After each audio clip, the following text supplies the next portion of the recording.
long time ago, in a galaxy far, far away, two men decided that there was time to come together once again and talk.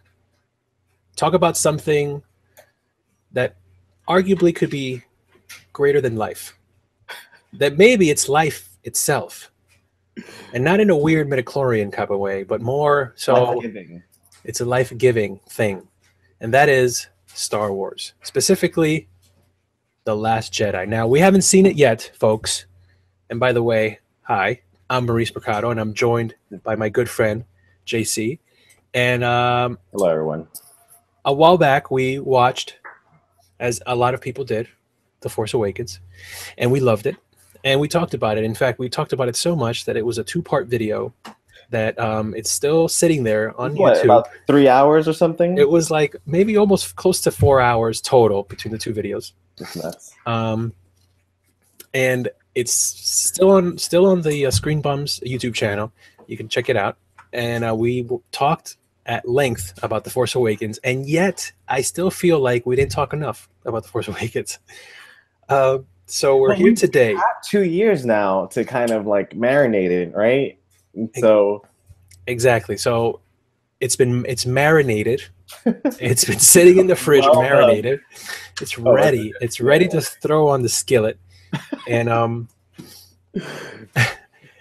before we get into it, because we are going to touch a little bit on The Force Awakens, and then we're going to touch on The Last Jedi, which comes out in 2 days from the time we're recording this. But first, you did something that I've been wanting to do for a long time, and I still haven't done it because I have kids, and you don't. And hey, it wasn't easy for me either, but definitely easier than for you. Easier, yes. You watched the entire saga up until now, including Rogue One. Right. Yeah, and with a span of like, I wanted to do it in like 2 weeks. I think it took me like 2.5, maybe. It was a pretty incredible experience. I would have loved to have like other like Star Wars fans with me, like watching it along with me. That would have been a lot of fun. It was basically just me by myself, lights off. But I thoroughly enjoyed it. And oh, and by the way, the reason we didn't do this together is because we live like 3 states apart. Yeah, at least. Yeah, I'm here in DC, and Maurice is in New York. So yeah, it's kind of hard to just make a trip down here just to watch the films. So tell us, what order did you watch them in? Great question. As many people know, there are arguments out there for chronological or released version, and the order they were released, or there's one called Machete Order, and there's another one called I believe it's the Ernst Rister, like named after someone who suggested this order in like Reddit or something like that. And that's the order I decided to do it in. That means, well, it's a modified one because I did add Rogue One to it. So I began with Rogue One. I don't know. I decided to do that because it just flows beautifully into A New Hope, Star Wars: A New Hope, 1977. I don't think I would suggest Rogue One for a first-time watcher. I wouldn't. Rogue One, it's just episodic by itself. I think I'm not sure exactly how I would do it, but for someone like us who's seen it multiple times, 500 times, I'd like that. I'd like to show that battle that A New Hope talks about, and go into A New Hope. From there, we go on to Empire Strikes Back, 1980, and then we do a flashback to the prequels. So that means episode 1, 2, 3, and then come back to Return of the Jedi, and then end with Force Awakens. And the reason doing it that way, it nicely, for those who's watching it for the first time, it preserves the twist of Vader telling Luke that he's his father. Nowadays, I don't know. It's all over pop culture. I don't know how that can be preserved. But if someone is living, I'm trying to preserve that. I have a 5-year-old, a 3-year-old, and a 9-month-old, yeah. And I am doing my best to make sure that they do not know that Darth Vader is Luke Skywalker's father. Yeah. So that it preserves that secret, that twist, and then we go back. So instead of going to Return of the Jedi, as in the films, there's a gap. You know, Luke goes back. He trains. He builds his lightsabers, and so it gives us time, viewers, to go back. Now that it's been revealed that Luke is or Darth Vader is Luke's dad, Anakin Skywalker. We go back to see that journey, and it's so beautiful to see Revenge of the Sith followed by Return of the Jedi. The juxtaposition of that beautifully shows how, in many ways, Luke could have gone the way of Anakin. And so, you know, there's so many parallels with Anakin dressed all in black, Luke, you know, and then finally, when faced with the Emperor, he makes the right decision of nonviolence, of peace, you know, of harmony, and redeems his father. So it was just a beautiful thing to see it that way, and then add on Force Awakens. That's cool. And then you think about it, the Revenge of the Sith, the first like 20 minutes of Revenge of the Sith and the last 20 minutes of Return of the Jedi have a lot of similarity, a lot of parallels. You know, especially like when you see Obi-Wan and Anakin go into that room where they're holding Palpatine hostage, and it's very reminiscent of when Vader takes Luke to go see the Emperor on the Death Star in Return of the Jedi. So it's right. I am yet to see it watch them in that order. I was telling you earlier that I recommended that viewing order minus Rogue One because it hadn't been released yet to my brother-in-law, who was showing them to his wife, who had never seen any of the Star Wars movies, and they watched them in that order. So it's 4, 5, 1, 2, 3, 6, and then they went to go see Force Awakens when it came out. And I asked her, you know, what'd you think? And she liked it. She liked the idea, like what you described, of kind of going back and seeing what happened to Vader, how he got to this place. Now that you just found out that he's Luke's father, so that's an awesome way of watching them. I tell you what. Oh, sorry. It's also a good test to endurance. It's an endurance test, and it's also a test of people that are very like ADD and or what's the word, that are very like, oh, I have to watch it in order to go from to do 4, 5, and then 1, 2, 3, and then 6. It's so people that are very like rigid about certain things. It definitely has its negatives, because you go arguably to like the best one, Empire Strikes Back, arguably the best, right, to arguably the worst, right. Which actually, after seeing them again, I think actually Episode 2 is the worst. But I agree. It has its moments, but one last thought, because we're not here to talk about the whole episodic adventure. No, we're not. Although one goes with the other. Like it's connected. Right. It's a big saga, and it's a beautiful thing. But the last thought is that seeing it in this order, man, when you see Return of the Jedi, you really feel the evil of the Emperor. Like, you felt it when you initially saw Return of the Jedi, but with all that background, like just fresh, it's like, you know, you're gonna turn just like your father did. It all comes back. You know what I mean? Like, cause this grand plan, this grand schemer, deceiver, and having seen all the movies and having them fresh on your mind, going back to watch The Force Awakens, which I watched The Force Awakens last night. I haven't watched any of the previous movies, although I can watch them anytime I want because they're all recorded in my brain. But having watched The Force Awakens last night and actually watching and taking notes and really paying attention to certain things, there are a lot of things that jumped out at me that didn't before.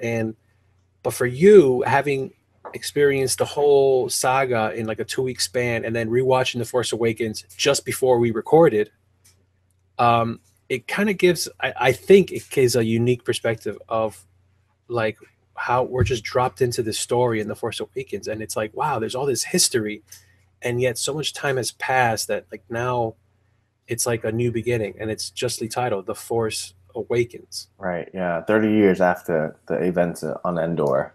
By the way, my favorite movie. Return of Jedi is? Oh, Empire. Okay, there it is. Okay.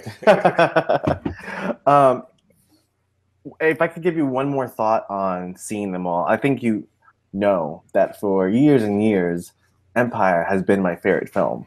Right. Um, and I think it still is. However, I Dum have dum a I dum. have a new outlook. After all these years, I think I'm gonna put it on the line and say Star Wars A New Hope is the best film. Hands down. And I I never thought I would say that. In fact, when I was a kid, from the original trilogy, it was kind of like my least favorite. Mm. It was really slow, especially the parts in Tatooine in the beginning, and there wasn't much like lightsaber dueling, whatever, you know. And I think as a kid, Return of the Jedi was my favorite because the good guys win and all that, right? And the Ewoks. And the Ewoks. And then as I got older, it became Empire. And I think Empire is my favorite. But I'm thinking objectively, I think it doesn't stand alone. You know what I mean? It's like, but A New Hope had to establish these characters, the world, everything, Mm-hmm. and it stood alone. Like you could just see that movie and it works. Yeah. Nothing else does And by itself. I think also knowing the history of that movie and how it was history making, I think also contributes to in everybody's psyche that you're watching something that's great, and you're watching something that almost didn't happen, and that Yeah. changed the game forever. I think that also contributes to it. I believe, but it is a great movie. I mean, growing up, like I agree, growing up, A New Hope was like the boring one, even though it was very fun. But I think we're kids of the '80s, so like by the time we watched it, so many things had happened, so many other movies had come into play Yeah. as a product of Star Wars. Yeah. So, but I can imagine for people that saw it in 1977 and were at that ripe age of like being a teenager or a child watching in 1977, it was probably just magical. And I don't think a kid that saw Phantom Menace in theaters in 1999 felt that same magic, or even someone, I'll argue, someone that's a kid now watching A Force Awakens. Although The Force Awakens, I think what it did was not only reintroduce the franchise and reintroduce the magic of Star Wars, but it kind of brought into the forefront a female hero. So I think it's more kind of it's a special movie because it's reintroducing Star Wars because there's a lot of elements that are similar to New Hope. It's reintroducing Star Wars to a new generation in a way that kind of plays homage and honor and respect to A New Hope. Now that we've transitioned to talk about Force Awakens and the Yes. impact it's made, I gotta tell you, after seeing each one of them, and I know people have complained about how it's hitting the same beats as A New Hope, and I agree. I mean, there's a lot of similar beats in parallel. I mean, there's literally scenes that are like, I mean, I saw it's not even in my notes, but I just remember almost rolling my eyes. There's a jump cut, a wipe in A Force Awakens where it cuts to a shot in space where you see Starkiller Base and two TIE fighters like zipping by. Yeah. And I'm just like, that is like almost an exact shot of A New Hope where you see the Death Star and two TIE fighters zipping by. Yeah. Yeah. Yeah. All that. It was fun. I was on the edge of my seat. I don't know. I think I've lost count. I mean, I don't think I've seen it like 10 times, but somewhere between 5 and 10 I've seen it. I haven't seen it in a while. Yeah. Probably a year. And I knew everything that was coming pretty much, but I was still excited when Finn and Poe get in that TIE fighter to steal it away. I was like, this is an adventure. Like this, I was like, this is fun. You know, and that was something that I kind of missed from the prequels, you know? Yeah. And I got even Return of the Jedi past some missteps, you know. And I feel like Force Awakens, even if some people call it contrived, um, see, we go to the movies, especially to see these Star Wars films, for the adventure, for the fun. You want to walk out, you're like, that was fun. You know what I mean? It's great to analyze. It's great to like draw parallels to like life and all these lessons. And it should let's do that, right? But at the same time, if you're not like having fun while experiencing it, then what's the point? You know what I I mean? think the problem too is that we live in a time where everyone's a critic, everyone's a film critic. I mean, what are we doing right now? We're recording something where we're talking about Star Wars, and we're going to talk about what we think, some final thoughts on the Force Awakens, leading up to the Last Jedi, and what we hope to expect, what we're speculating. But everybody's a critic. Everybody is, has their hand on, either on the gong, and is ready to hit the gong if this movie is bad. But a great example, I think, of why The Force Awakens just worked, even though it was kind of rehashing the original a little bit, is I know a couple that you know very well, and they went to go see The Force Awakens. They're like in their late 40s, and they went to go see The Force Awakens, and the last Star Wars movie that they saw in theaters was the original Star Wars in 1977. Wow. They went to go see it on a date, and then they went to go see Force Awakens. They were like, "Oh, let's go check it out."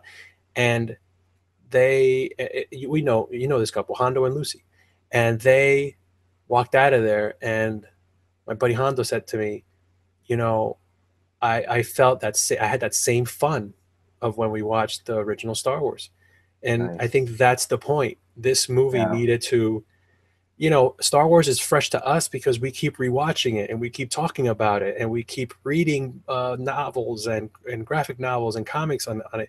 But for everyone else, The Force Awakens needed to be like this. It needed to Yeah. take us back to Star Wars, to why we love Star Wars. And that's Yeah. what it did. But it wasn't perfect. And that's what I wanted to touch on, because there's some things that Yeah, let's do that. I kind of nitpicked a little bit, but really interesting. I just want to say right in my notes, right off the get-go, when we meet Rey, BB-8, she asked BB-8, "Where you from?" BB-8 says, "Where?" And and Rey says, "Oh, classified. Me too. Big secret." And I think that's a nice little meta statement, because her origin is definitely classified, and it's a big, big secret, because we don't know. Loose lips sink starships. Yeah. And so I just wanted to get that out of there, because that was something that we were talking about yesterday. And when I watched it, I'm like, yep, I even texted you. I'm like, yep, classified, big secret, big secret. Now we meet a character named Laura Santeca in the beginning of the movie, which was such a like, I forgot the actor's name, but I mean, what a throwaway character to hire this famous actor to play this character, and he, bites the dust so fast. But he says something, the first line in the movie, which you brought up in the last video. Yeah. This will begin to set things right. That's also a meta statement. That's what he says. Yeah. And another thing, going back to Rey, that she said was, she says, "My family, she knows all about waiting. She's waiting for her family. They'll be back one day." So it's not just a person that she's waiting for. She says she's waiting for her family. Yeah. So I didn't really catch that. I think we're so focused on who's Rey's dad. Is it Luke? Is it Han? Is it, is she a Kenobi? Is she a Palpatine? Like, who is this person? We want to connect her to somebody, but she's part of a family that she is waiting for, that left her there. So I thought that was interesting. Yeah. And Wait, then, go back to what Lord Santeca said. What did you mean by this will begin to set things right? I think it's another meta statement. I think you brought it up in the last video, where it's kind of JJ saying, I think it's a little jab at the prequels. Okay. And this is going to set things right. But what's interesting in the narrative, this will begin to set things right. He has a piece of this map, and I haven't read any of the novels that come out, like the prequel novels for these movies. But first of all, who is he? How did he get that piece of the map? Why is he in hiding on Jakku? and now he wants to set things right by giving this over to the Resistance. Almost as if he hadn't, he was holding on to it, right? Right. Like he messed up, and he realizes now that because he goes on to say that without the Jedi, the dark side will take over. Well, he said specifically there is no balance without the Jedi. Right. So what does he know? Yeah. That's interesting in Mhm. itself. We meet Poe, who's an interesting character, a nice little history because he actually got conceived during the celebration on Endor during Return of the Jedi. Among the trees? His Yeah. parents got it on, Okay. celebratory. That's in the comics, right? I believe that's in the comics or in one of the prequel novels. Okay. And then we meet Finn. Now, I think a lot of people love Finn. He's a tough pill to swallow for me. I don't know, something about his character, like his arc, for some reason, just doesn't. Even in this movie, his arc, I feel like got in the way. Like I'm like, all right, yeah, whatever. Like you want to run away, you don't want to fight, whatever. And I think, I mean, they really tried to push this character as somebody that, all right, he was in the First Order, he was trained to do this, and he had a change of heart, and he's on a hero's journey, but it's kind of like a hero's journey that I don't really care about. I think the story of Rey kind of really takes over the narrative of this movie. That Finn kind of falls by the wayside, and I think they like the way they promoted the Force Awakens, if you think back, was all about Finn. It was all about Finn holding the lightsaber. In the trailers, Finn has the lightsaber, and everyone thought, oh wow, this is interesting. This guy, obviously he's not related to any Skywalker. He could be a Jedi. He's going to be the Force guy. And then the movie says, no, it's Rey. I think that was just to throw us off. I think to throw us off, but also for us to kind of already be invested in Finn, because when we really see his story arc in this movie, it's not, I don't know. It didn't really impress me. It don't impress me much. Because I mean, I literally just finished watching it. I liked him, and I liked I thought that he had great chemistry with Rey. Yeah, no, I think the chemistry is good. For me, it's just his story arc, his journey, and a couple of little things about him. Kind of like there were some of the jokes I think fell flat for me. Particularly, I think I mentioned this already in the last video, but particularly like there's a scene where he's like telling Han Solo about his plan, and Han Solo like sees Rey and goes like that to him, and he's just like, "What are you doing that? What are you doing?" And to me, that joke fell flat. He also says the word "hell no," which that's something that hasn't been uttered in any Star Wars movie, and that kind of took me out because that's kind of like a modern term. There's a few modern terms in this movie. Yeah, that one stuck out the most. That one stood out the most. One thing that's actually pretty cool that I noticed, I don't know if you picked this up, when Finn and Poe escape on the TIE fighter, and they're flying and they're taking out some of the guns on the Star Destroyer. There's a shot where you see that they're flying through the Star Destroyer, similar to the Last Jedi trailer when Kylo Ren is flying through what in the trailer it is to be believed as General Princess Leia's ship. Really? I didn't notice and that. It's a very similar sequence, which I thought was kind of interesting. But yeah, that's kind of like my kind of rant on Finn. I really hope his story picks up more in this new movie. I hope he's kind of thrust to the forefront more as a hero and kind of gets his own story. And I think he might, because it just seems like he's going to be on a separate adventure, I think, with this new character Rose. So I kind of hope that solidifies him as a Star Wars movie hero. Like I just feel like in Force Awakens he was just kind of like a tag along character. Like I think Rey had to kind of carry him, and then Han Solo had to kind of carry him. Yeah, I mean, he is a little incidental, like, to the story. He's, for lack of a better term, the MacGuffin of the film. Like, the MacGuffin is in film terminology is something that you're after, right? And well, he's used in that he's after his freedom, and so that's what kind of guides That's what brings everyone together. Right. So he was kind of used as a tool, for lack of a better word, for that. But I think that especially they're promoting it like he's going to have more to do. Yeah, and I So hope he does. Like, I want to like his character. I want to like him. I want to be cool with him. Ray says something interesting in the movie. She says that she thought Luke Skywalker was a myth. That's kind of mhm. cool. I think it's interesting that uh, you know everything that we know as Star Wars from the original trilogy and the prequels now is considered just myth. Mhm, mhm. Um, and a funny observation going back to the beginning of the movie where you see the First Order and you see all the generals and the captains and all these people. Did you notice that there are no adults in the First Order?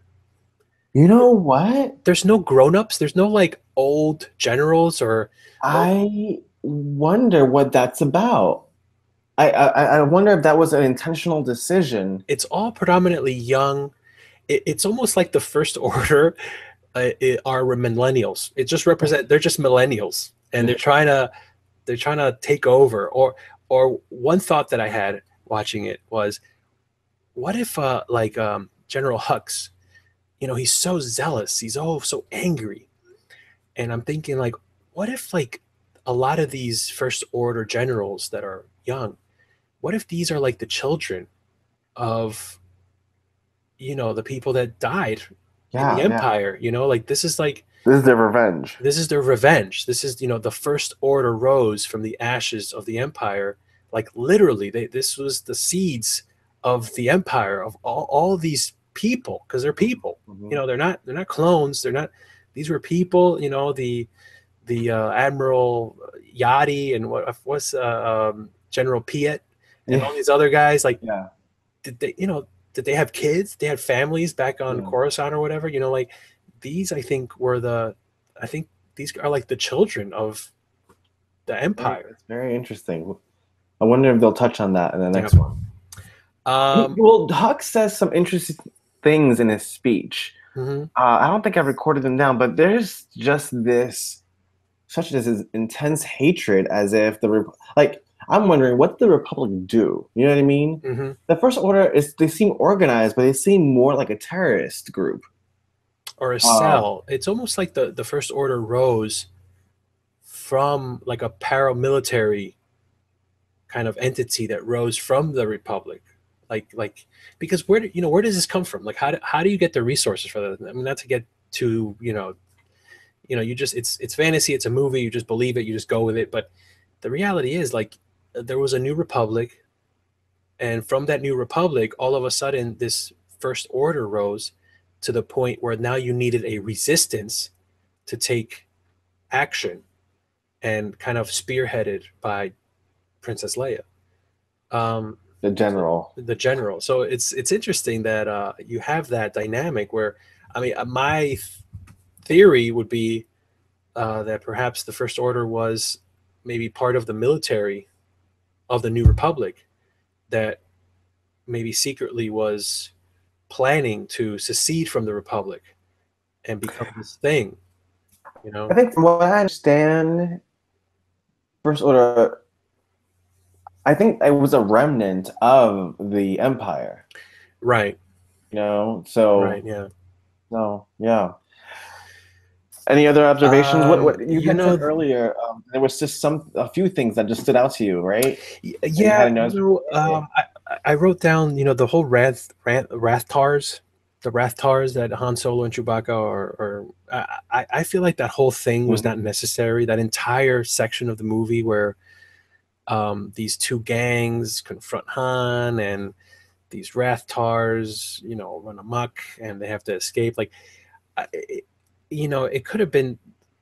I feel like you could have gotten the same effect, the same Han Solo Chewbacca scenes could have been done if somehow Han Solo and Chewbacca stumble onto Rey and Finn on the Millennium Falcon, and maybe they run into some First Order, like a First Order ship, and they outrun it, or they do a space battle with it or something like that, and they escape. Like, I don't think you even needed it. Like, every time I'm at the toy store now, they release the Rathtar with one of these guys from one of the gangs as a toy. And I'm Okay. like, why would you even? Who would even spend money on this? I mean, like, are kids gonna say, "Oh, that Rathtar scene in the movie is like my favorite part of the I movie"? haven't talked to kids, but they might really love that, you Yeah. know? So anyway, to me, I just felt like that wasn't necessary. You could have moved the narrative forward in a different way. I think Um, that the reason why that was put in there, and I agree with you. I think that it the slowest part of the film, and it can take you out. But I think they were just trying to show Han as, like, instead of just talking about him having left his life, as Maz kind of mentions, like to get back into the fight, right? This really showed that he went back to his piracy, yeah, and and I mean, maybe go ahead. no, and maybe that's like the point of, like, why, in part, like why Ren fell to a dark side. Like he didn't have his father by him, or no, well, Right. actually, no, Han fell after that, right? Who went back after he fell? But Yeah, yeah. I don't know. I guess it was just to show that You the know what it is? piracy. The whole that it's kind of like the job of the Hutt scene in A New Hope that was cut out and then reinserted. It's just redundant. It's just you don't really need it. Right. It wasn't. It's not really necessary to move the story forward. But Yeah. I mean, it's fun. You have these monsters chasing and all this stuff. I think for entertainment factor, that's kind of like it was filler. I feel like that Rathtar scene was kind of like the filler episodes when you're watching a series, Okay. and it's not moving the full. It's not moving the plot. It's like a filler episode. Yeah. That's what that was. It was filler. I know Snoke. what it was for. Oh, go ahead. It hit me while we were watching it. It's not just for what I said. Certain things happen. One of the key things that happened was um, Chewie getting injured. Now, like, I agree with you. Like, you could have done that a whole different way, but Chewie needed to get injured in order for Rey to be co-pilot and for Han to see her skills. You know what I mean? He already had seen a little bit of that, her knowledge, and then now she's putting it to the test. He saw that, and right after that offers her a job, Right. and Right. it's like kind of building the chemistry between the two, him being shown as a mentor. I agree that could have been done a different way, but that served that purpose as well. Yeah. Show him as a Yeah. pirate, show him as a mentor. It's almost like they wrote it backwards, though. They said this is what we need to happen. How do we get there? And then they just wrote this elaborate scene with this Yeah, crazy. yeah. Snoke says something interesting that I never caught. He says that Luke is the last Jedi, Mm-hmm. and that if he lives, in not so many words, he says he's going to start the new Jedi. The new Jedi. He says the new Jedi. So that kind of is interesting when you look at this new movie, The Last Jedi, and how Luke says in the trailer, it's time for the Jedi to end. Does this mean Contradicting, right? right? Does this mean it's the Jedi as we know it need to end for this new Jedi to emerge? Bro, you know what's funny? Snoke knows this. That line stood out to me too in this Yeah. viewing. Yeah. In a different way though. Yeah, yeah. Well, and he says that there's been an awakening. Have you felt it? He asked Kylo Ren about this awakening and have you felt it? And I got the sense in that dialogue that he is implying that there's been an awakening not only because there's this other person that's force ability, but in Kylo Ren there's this awakening. I guess what I'm getting at is in this rewatching last night of the Force Awakens, I kind of got the sense that Kylo Ren has a lot of conflict when he's talking to the helmet of Darth Vader. Mm-hmm. It almost seems like he's saying he's struggling with, I feel the good in me trying to emerge and I need to push it back down. And he says to Darth Vader, I want to finish what you started. But really, what did Vader start? The last thing Vader did was kill the Emperor. Mm-hmm. And I'm pretty sure that's something that Luke would have told Ben Solo growing up. Your grandfather was this evil guy. He was Darth Vader, but he was the one that destroyed the Emperor. He destroyed the Sith.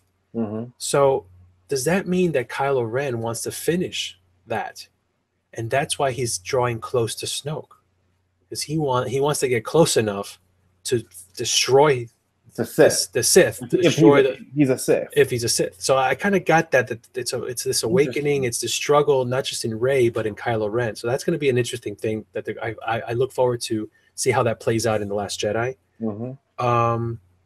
The other thing is, what does Han tell Maz Kanata, not Maz, yeah, Maz, at uh when Rey gets up from the table to go chase after Finn, and Maz turns to Han and says, "Who's the girl?"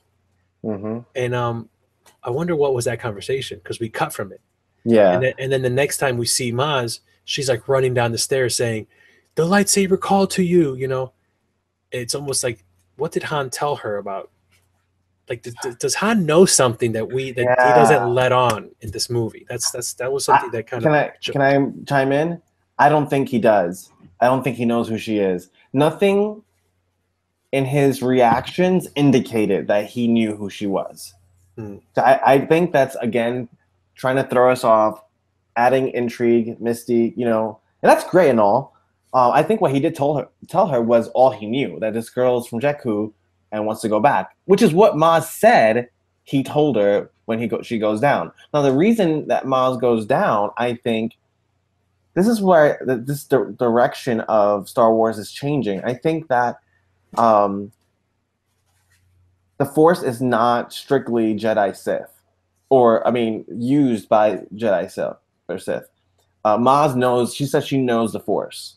How does she know it? Does she know it experientially? Does she just know about it? Like, I feel like she has some connection. she feels it. I think so. Yeah, right. Now, she may not be able to use it like a Jedi would, but there's some connection, and that's probably why she went down and saw Rey. She felt Rey. You know what I mean? And they played with that in the Rogue One with Sure. Chirrut, yeah, Yeah. and that these guys, they know about the Force and they try to deny it, but they can feel it. They may not have Jedi powers or be able to use it, but they can definitely feel it. So that's interesting. What's the other thing? Han Solo tells Kylo Ren on that infamous scene on the bridge. He says, when Snoke gets what he wants from you, he'll crush you. Mm. And that's interesting because I'm hearing I heard this theory that Snoke is this weak physically person, but he's very powerful in the dark side. And there's a rumor that his power is about being able to suck the Force from other beings. Huh. Which I think you kind of see a glimpse of it in the trailer where he says, "Fulfill your destiny," and he's like doing something, and Rey is kind of like, Yeah. It's almost like he's sucking the Force out of her. Yeah. So that's going to be another interesting thing to see of how it plays out in The Last Jedi. It's funny that you're gathering this because this is that also hit me too. Yeah. We haven't even talked about this before, but that suckage of sorts of the Force, like, that's the sense I got. Like, he needs Kylo Ren and others to receive power somehow. Well, because when Kylo Ren whines to Snoke and he says, she's powerful with the Force, like, she has the Force, she doesn't know how to use it, but she has it. And in Snoke's mind, he's thinking, listen, kid, I thought you were the next best thing from Luke Skywalker. Yeah. And now you're telling me that this other person, this random girl, was able to outforce you. Mm-hmm. I need her. Right. And that's what he says. He says, bring her to me. Mm-hmm. Forget everything else. Bring her to me. Maybe I don't need Luke. Maybe I just need her. Okay. This is, man, if we nail this, after 2 years, but okay, hold to that thought. Let's go back. I'm looking at my notes right here.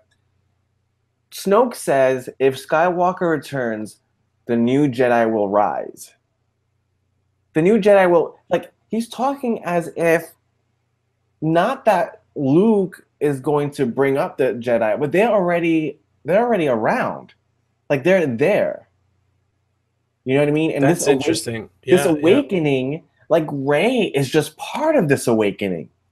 You You mean know what I that there mean? could be others? Right. That's a real sense, and I could be reading way too much into it, but that's a real sense of what I got. If Skywalker turns, a new Jedi will rise. That means there's already Jedi or Force sensitive people. They're gonna rise if Luke comes back. He doesn't want that to happen. He wants to get their power. You know what I mean? I think people know more than they let on in this movie, because when going back to Han Solo, he tells Kylo Ren he's going to crush you when he gets what he wants. Mm-hmm. Then he says, "You know it's true." He tells Han Solo, "You know it's true." He tells Kylo Ren, "You know it's true." Mm-hmm.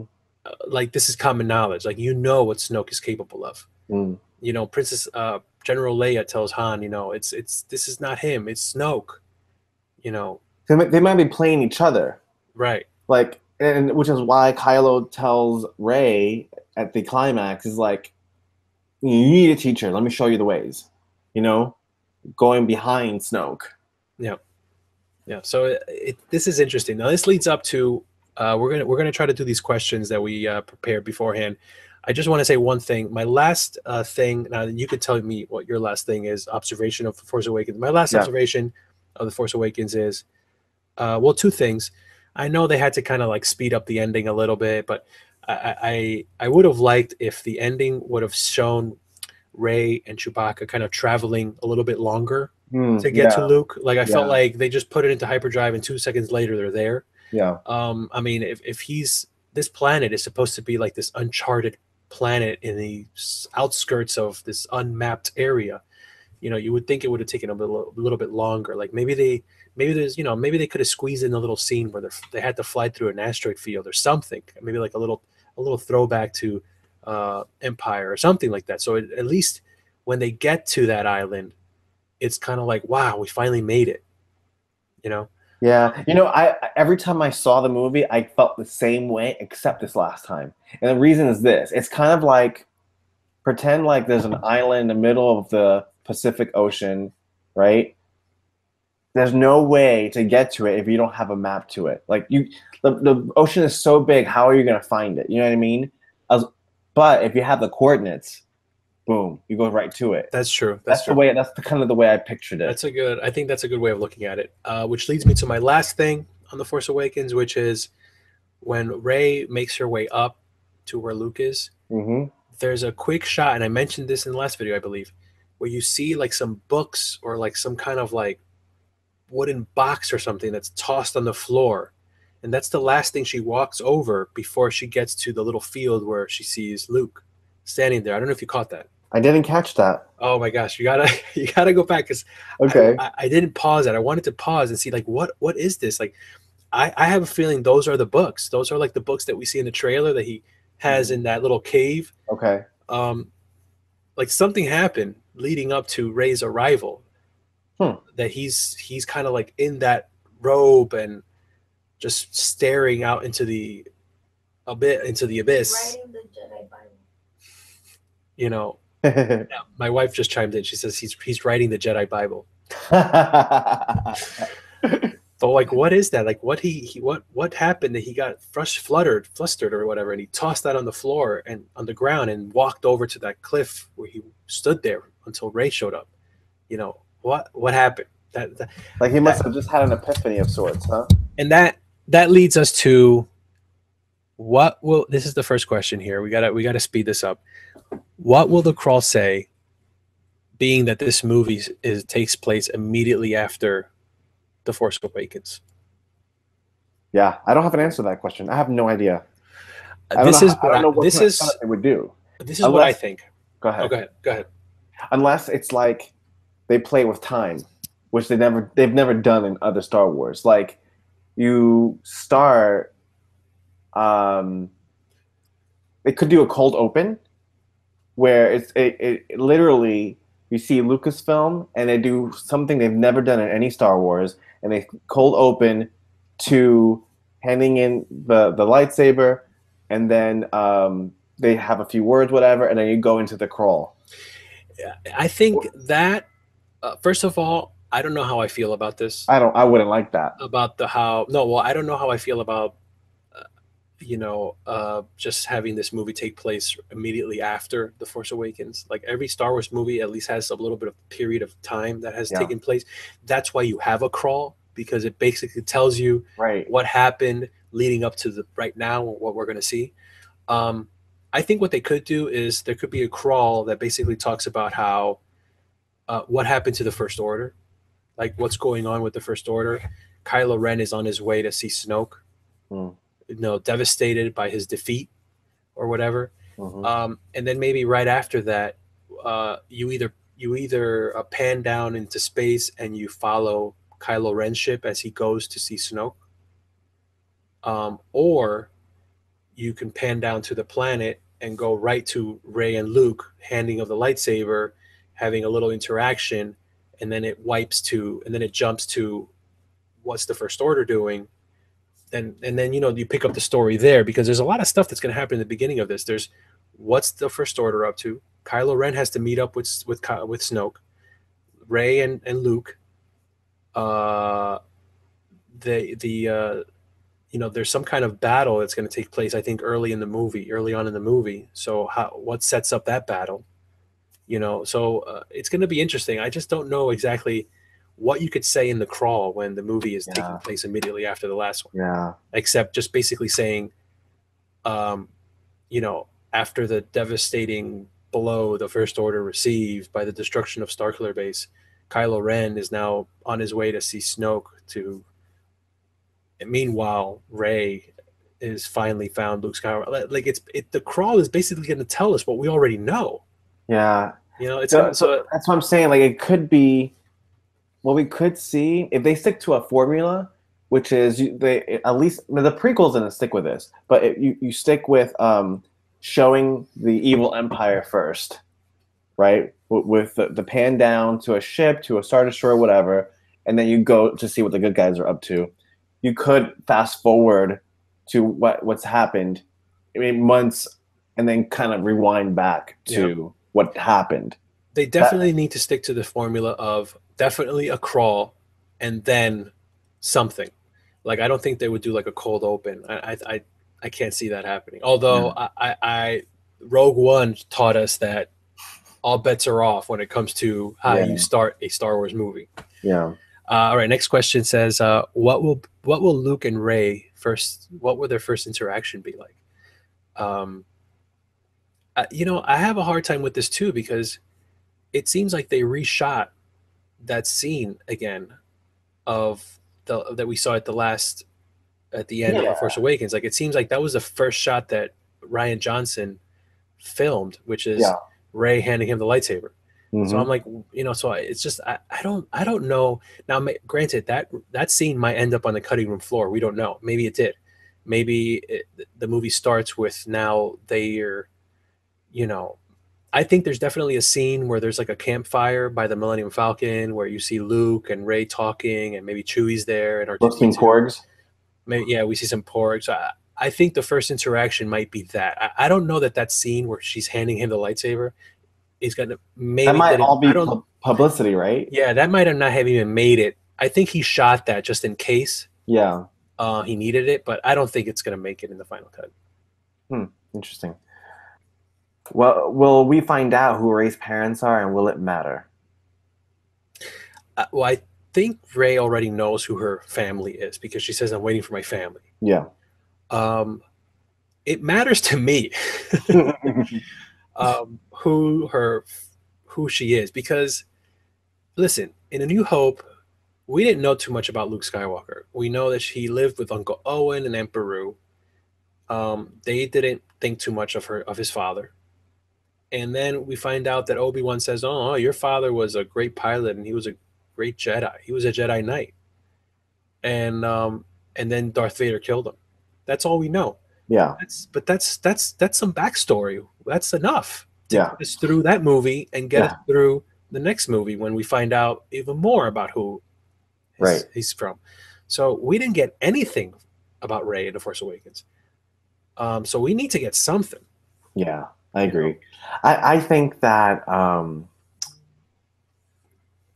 I think that Rey does know, we're both thinking who her parents are, who her family is at least. But it might not be. Here's the thing: it might not be who dropped her off. Mm. You know, for whatever reason, I'm thinking it was Luke or Kylo Ren that dropped her off, or Ben Solo. I'm not sure. So we're the movie sets it up to where we're thinking it's the same people. Her family are the ones that left her there, but that might not be the case. And I think it, like you, it does matter, but I don't think it I think it matters to Rey. Oh no, let's put it this way: it matters to us because we want to know, but it's not so much like I don't think that they might not be anyone we know of importance. Well, But going back to what you said, I think what if her family needed to get rid of her, kind of similar to how in X-Men, there are parents that are freaked out when their kids turn out to be mutants, and some parents, I imagine, are so freaked out that they get rid of their kids. Some of them send them off to Professor X's school. I can't deal with this. You take them. Maybe these parents were so freaked out that she was so powerful in the Force that they didn't know what to do, and maybe they were scared because maybe, who knows, maybe something was going on in the galaxy where people with Force abilities were kind of looked down on, or living in fear, and not everyone had access to Luke Skywalker. He's the only Jedi in the whole galaxy. And maybe, like you said, maybe there are there are others. This is just one example of someone that is Force sensitive, and that the Force is choosing. This is the new chosen one. Yeah. To do what you got to do. Be the next generation of the Jedi. Be the person that takes the lead and takes the baton, the lightsaber baton. But we definitely need to find out who it is. Will Luke and Leia meet in person? I hope so. I really hope so, but I don't know if it's going to happen. This raises another question, which is, I really hope that the entirety of Luke's presence in this movie, or Luke's position in this movie, is just to be on that planet, like Yoda, training Rey and giving her information and then sending her off, or maybe she goes off and he says, "Don't go. It's not going to turn out the way you think," and then maybe we don't see him again, or God forbid, he better not die in this movie. That's all I'm saying. I want to see him off of this planet with a lightsaber, do something. Yeah, you know what? I didn't really think about it until this week, but he could die. Yeah. Yep. I heard a theory. I know we're not into theories just yet, but I heard a theory that Leia's not going to die. It's going to use the Force somehow, and maybe she's going to become like a Force ghost. Die, kind of like Elijah taken up. Like, you know what I mean? That would be cool, because and it makes sense, because Carrie Fisher, finished everything that she was going to film for The Last Jedi before she passed away. So, and from what I've read, they haven't changed anything. They didn't change the story at all. So, that would be interesting. If maybe she doesn't die, and then, or maybe she, because they sometimes they're cryptic like that. They say, "Oh no, Princess Leia doesn't die in this movie," but maybe like you said, maybe she doesn't die per se. Maybe she becomes a Force ghost. But I really hope that they have a scene together, her and Luke. That would be awesome, just to see the two of them, because you didn't get to see Han and Luke together again. We're gonna get to what we want to see happen, but since we're already talking about Luke and Leia meeting in person, I think we both want to see that happen. But one thing that we haven't talked about is the music of Star Wars, which is a great part of it. And I think that of all the themes, I think my favorite theme of all Star Wars is Luke and Leia's theme from Return of the Jedi. It's so beautiful. I would love to hear that again. I want to hear that in this movie. Yeah. Speaking of themes, maybe not so much a popular theme, but one of the big theories about Snoke is that he's Darth Plagueis, and that's because of the music that was played during his scenes is very reminiscent of the opera scene in Revenge of the Sith. Right. So, do you think we're going to find out ultimately where Snoke came from, or do you think this movie is just going to kind of rest on the fact that he's mysterious and he's evil, and that's all you need to know? I don't know if we're gonna find out everything, but we have to know. Like finding out about Rey's parents, I think we have to find some things out regarding Snoke. Because here's the thing: like one of the big questions is and we're thinking that maybe he draws power from other Force users, right? We need to find out his motivation in order to really hate the character. All right, are you in ready order for this? Him to be a huge antagonist. Does that make sense? I'm gonna blow your. Go ahead. No, go ahead. I'm gonna blow your mind right now. Blow it out of the house. Okay, Rey has a British accent. Snoke has a British accent. What if Snoke created life? What if he created Rey? Possibility. Not one I had considered. But anything I mean, honestly, we're drawing conclusions based on the original trilogy and prequels. However, complete direction that we're not even expecting. You know what I mean? Those tropes. Right. Not drawing from midichlorians or any of those things. You know what I mean? Yep. So I think the one thing that Snoke is gonna bring is at some point he's gonna have a big monologue in this movie, and that monologue is basically going to inform us. I think like Luke is going to be able to talk to Rey about what he's discovered about the Force, and Snoke is going to do the same later in the movie when Rey meets Snoke. I think it's going to be a revelation of like you think you know about the Force and about what the Jedi is, and it's nothing. It's this. I've been around for so long. This is it. And I think it's going to be kind of like it's going to take Star Wars in a different direction as far as this is the new Jedi, the new Jedi, the new Force, the prequels was all about everything was sanitary and midichlorians and technical and scientific. Everything in the original trilogy was mythological and belief based, and I think this one is going to turn everything on its head now, this new trilogy, and it's going to basically say, you thought you knew what the Force was, you didn't know anything. Yeah, it makes me a little nervous. It does. It does. Now, okay, because I've liked what the Force was, last few minutes to kind of breeze through a few more questions. Yes or no questions. Just no explanation. Yes or no. And go to the light side of the Force. In this movie? No. Yes. I'm going to say no too. Does Rey go to the dark side of the Force? No. I would say, I think Last Jedi is going to leave it with kind of like a will she or won't she cliffhanger. Speaking of, did you hear that Mark Hamill tweeted or something saying that some people have been doing spoilers? I saw a message that he's been blocking people left and right because people have been doing spoilers. How do you do? Who's doing spoilers? Who's seen it? Well, the premiere the premiere was 2 days ago, and there's a lot of press and a lot of people that kind of get classified as press. They get to see it, but they're all supposed to not. There's like an embargo that you're not supposed to spoil anything. It was lifted after the premiere.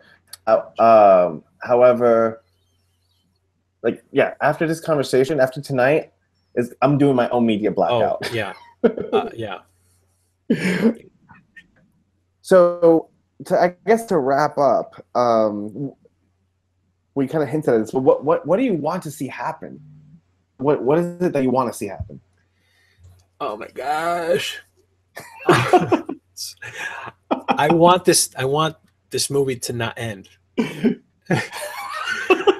And it's gonna be close to it because it's supposed to be the longest Star Wars movie. It's over 2.5 hours, which I love that. I love that. So I'm looking forward to that. And you know, we're both proud owners of movie passes. Yes. So this is going to be the movie that puts movie pass to the test. We're gonna get a call and saying, "Okay, you've reached a limit on one movie." Yeah. Listen, I saw The Force Awakens 3 times.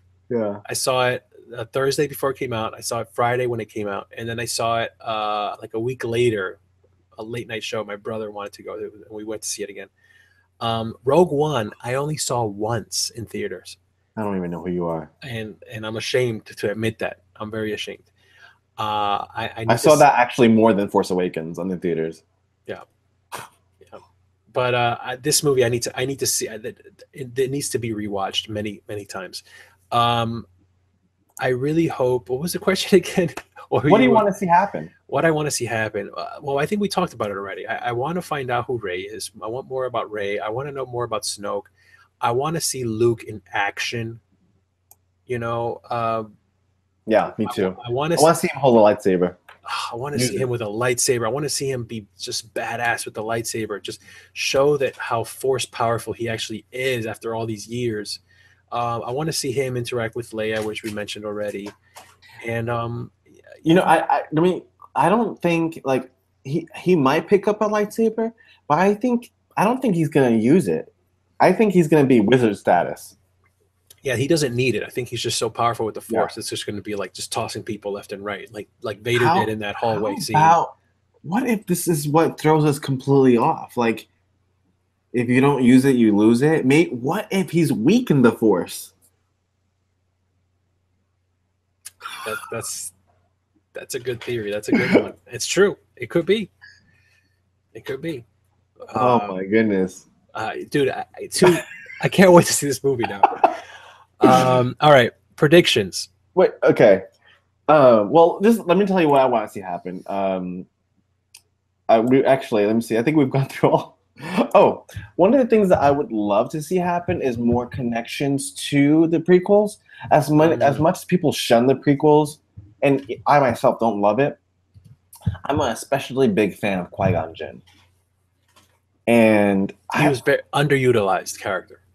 Underutilized. I think they used him more in like the cartoons, which I've never seen. Really, and Darth Maul as well. Underutilized characters. But like, he is pretty pivot. Like, isn't it because of him that Yoda and Obi-Wan figure out how to be like Force ghosts? Well, when you think about it, it really goes back to Count Dooku. Count Dooku trained Qui-Gon. Count Dooku was the one that figured out, like there's a scene in episode 2 between him and Obi-Wan that it's so overlooked, but I genuinely think that Count Dooku was being genuine in that scene where he's telling Obi-Wan, like, join me and together we can destroy the Sith. I think Count Dooku was leaning in more towards the gray Jedi realm, just like Qui-Gon. This is why, like, I feel like it'd be great to tie those characters in somehow, even in just referencing them, to see that over that huge arc in the whole story. You know, I also would love to see or hear Qui-Gon Jinn, Yoda, or Obi-Wan in the next. You brought up a good point. That's what I want to see in The Last Jedi, which I don't think we're going to get it, but I would love to see a Yoda Force Ghost or Obi-Wan Force Ghost in this movie. Maybe a scene where Luke he can't believe that Rey is so strong. He doesn't know what to do, and he goes and maybe communes with them. Yeah, that would be incredible. That would be awesome. You know, the other thing too is that, I mean, you know, Anakin Skywalker is a Force Ghost. You know, you would think that would be the one relationship that Luke Skywalker would have all these years later, that you know, at the end of the Return of the Jedi, Anakin Skywalker becomes a Force ghost as Anakin Skywalker.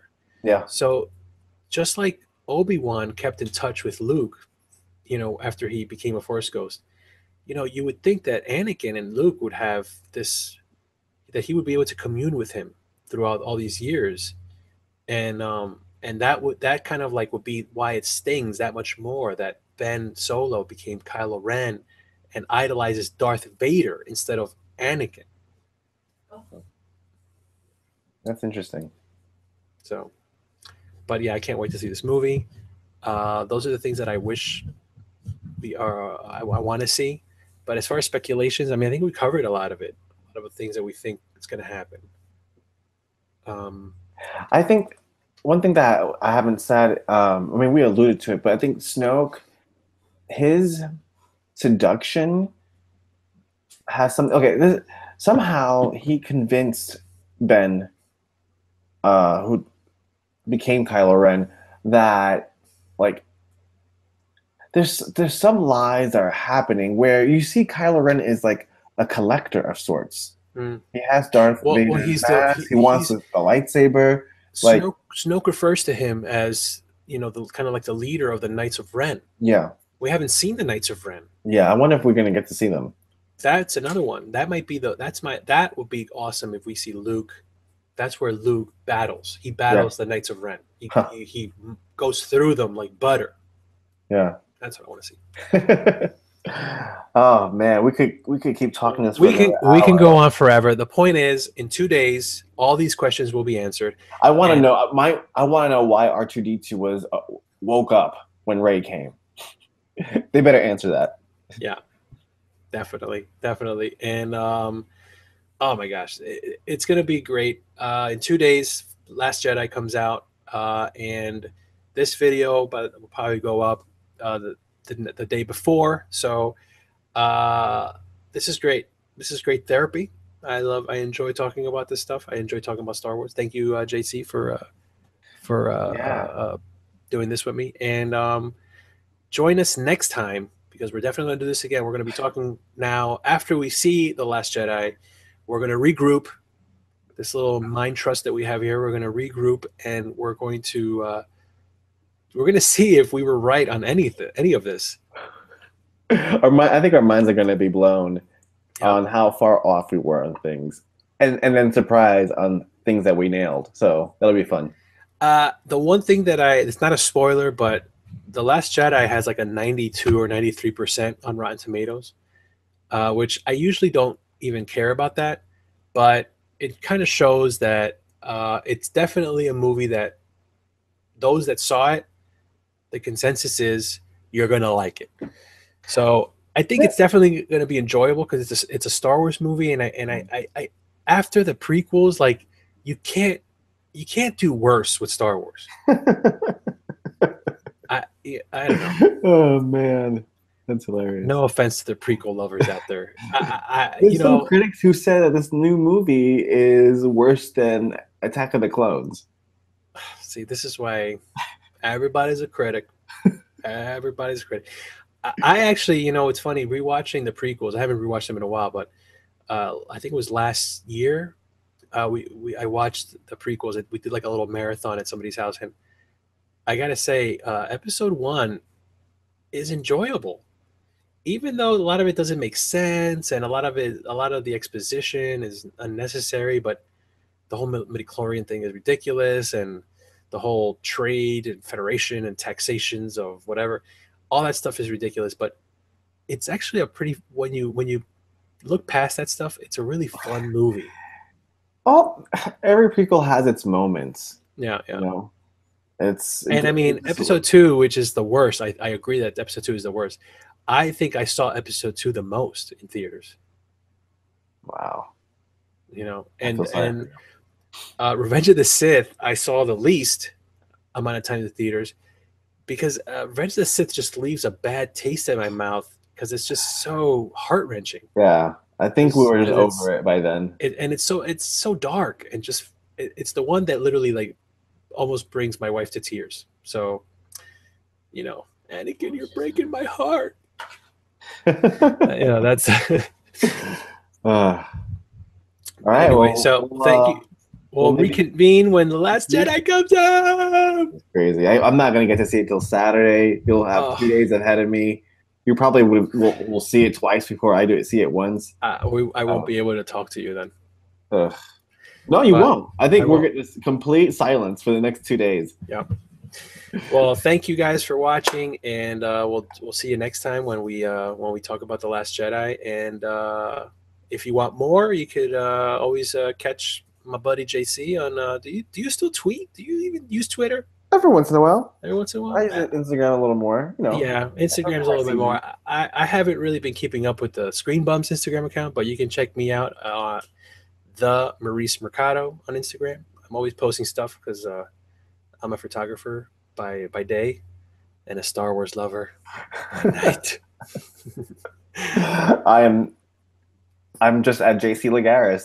That's my handle on Instagram, and by day I'm a mental health counselor, and which is what you're doing right now with me. You're keeping me sane by talking to me about Star Wars. Yeah, man. We help each other out. Cool. Thank you. All right, man. Take it easy, guys. May the Force be with you. The Force be with you. And remember, always, always.